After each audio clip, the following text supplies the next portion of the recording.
Une page entretien dans ce journal. Je reçois Moussa Daf, spécialiste en linguistique et didactique des langues. Bonjour et merci de venir répondre à nos questions. Bonjour à vous et à l'ensemble de nos téléspectateurs. Je rappelle que vous êtes spécialiste en linguistique et didactique langue et vous êtes à Ouagadougou dans le cadre d'un symposium sur les langues nationales et la vie du Larlé Naba Abga qui se tient cet après-midi à Ran Hotel à Ouagadougou. Je rappelle que le Larlé Naba Abga, c'est un des ministres du Mogo Naba et il a été pour beaucoup dans la promotion de la culture Mouaga, mais aussi de la culture burkinabé dans son ensemble. Alors, avant de venir certainement à cela, est-ce qu'on peut déjà situer l'importance des langues nationales pour le développement de nos pays? Merci beaucoup pour cette invitation et surtout pour la pertinence de la question. Il semble qu'aucun peuple ne peut se développer sans avoir la maîtrise complète et totale de ces instruments de développement dont la langue est à la base de tout.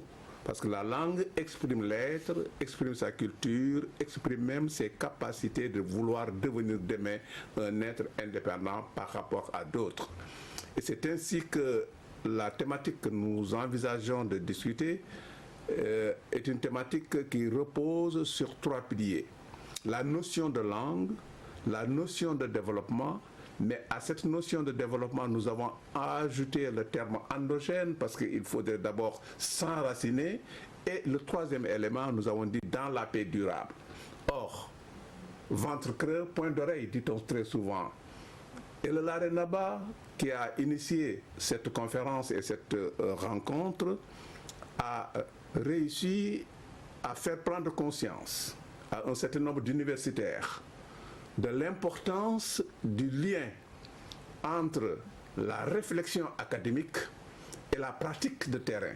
C'est ainsi qu'il a organisé la traduction d'une formation paysanne en 8 langues du Burkina pour permettre leur appropriation. C'est ainsi que nous pouvons dire que l'initiateur et le commanditaire de cette opération est quelqu'un qui a une vision pour le développement endogène durable. Et cette vision s'exprime d'abord à travers ses actes de tous les jours et au quotidien, distribution de vivres, distribution d'ambulances, forage à n'en plus finir dans un certain nombre de villages, ce qui veut dire tous les éléments qui sont là pour créer la santé et pour créer surtout la capacité à trouver les modalités de survie raisonnables et acceptables dans son terroir d'origine.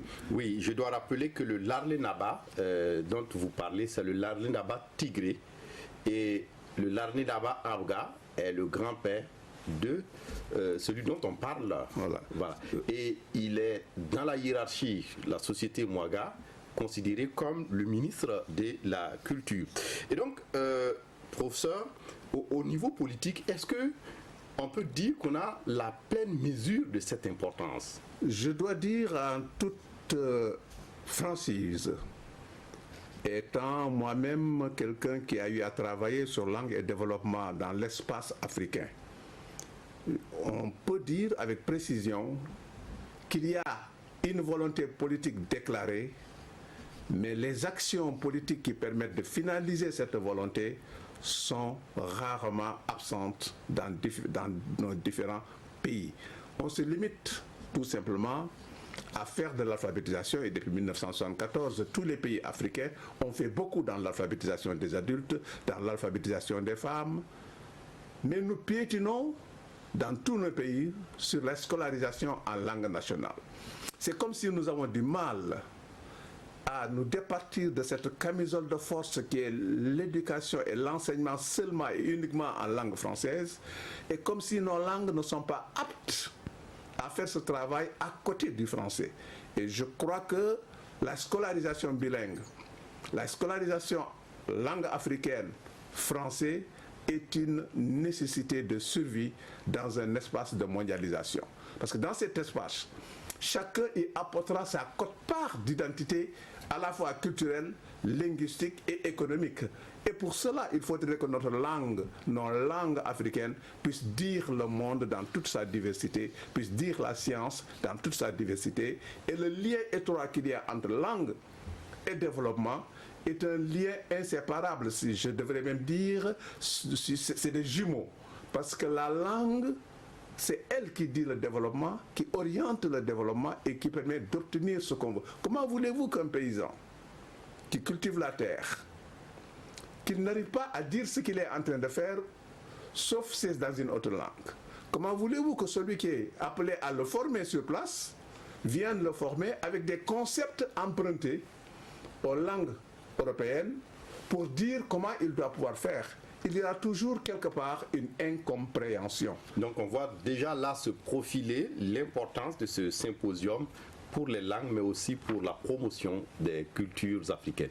Et c'est cela qui a permis au Naba de pouvoir, au Laré Naba, de pouvoir organiser cette rencontre et de se dire, moi j'ai une connaissance pragmatique du terrain, j'aimerais bien que ces connaissances puissent être habillées par des universitaires, par des académiques. Et c'est ainsi qu'il a demandé à ce qu'on fasse un symposium autour de cette question de langue et développement pour voir comment nos langues peuvent jouer un moteur et un accélérateur dans notre développement et dans la conservation de nos richesses. Parce que si nos langues ne nous permettent pas de conserver nos richesses, nous sommes obligés, et comme on vient de le voir tout à l'heure dans l'élément que vous avez projeté, de penser à aller devenir quelque part un élément d'une milice ou alors à sortir du pays en pensant que c'est hors du pays, parce que la langue dans laquelle nous avons éduqué, on pense que c'est cette langue qui est porteuse de l'économie. Or, si nos langues nationales endogènes deviennent des langues porteuses d'économie, il n'y a aucun doute que nous resterons sur place, sur nos terroirs, et que nous pourrons ainsi avoir une paix durable et surtout vivre honnêtement et faire valoir ce que nos ancêtres nous ont laissé. Parce que vous le savez, nos ancêtres nous ont laissé et nous ont légué des terres, ils nous ont légué de l'eau et ils nous ont légué la bravoure et la capacité de travailler. Cela, si nous cultivons chez les enfants, c'est les jeunes, l'idée que vous avez un potentiel qui est en vous, faites tout pour explorer ce potentiel et que nous vous aurons les moyens vous permettant de développer au maximum ces potentialités. Ça peut aider beaucoup à l'affirmation de soi et de l'humain. Oui. Merci à vous, Moussa Daf, d'être passé répondre à nos questions. Je rappelle que vous êtes spécialiste en linguistique et didactique en langue et vous êtes à Ouagadougou dans le cadre d'un symposium sur les langues nationales et sur la vie du Larlé Naba Abga qui se tient cet après-midi même à Ouagadougou. Et pour